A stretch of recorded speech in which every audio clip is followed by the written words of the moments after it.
Their roots lie in the Middle East and North Africa, but their flag is red, white, and blue. Across the U.S., Arab Americans make up about 1% of the nation, often living in Arab enclaves like Dearborn, Michigan.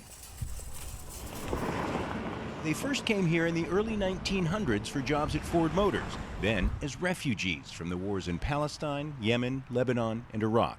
What happened is you had chain migration, which since you had a large enclave here, family members, aunts, uncles, cousins from the villages started to also come here and settle. Here in the city of Dearborn, Arab Americans have transformed the cultural and economic landscape by opening new stores and businesses.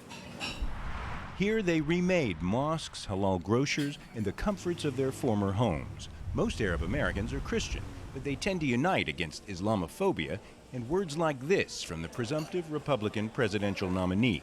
Donald J. Trump is calling for a total and complete shutdown of Muslims entering the United States until our country's representatives can figure out what the hell is going on.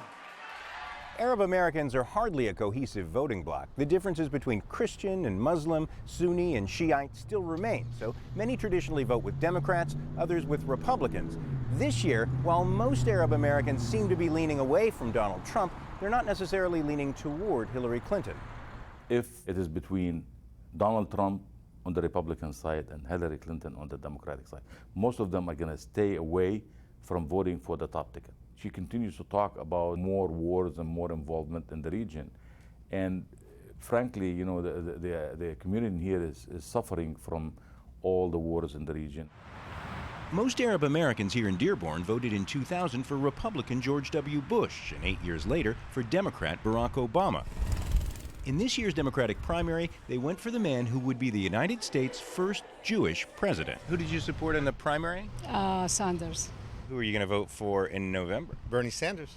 Okay. What if Bernie's not on the ticket? I'll cross that bridge when I come.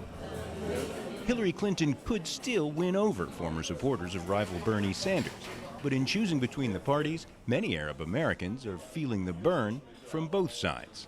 John Hendren, Al Jazeera, Dearborn, Michigan.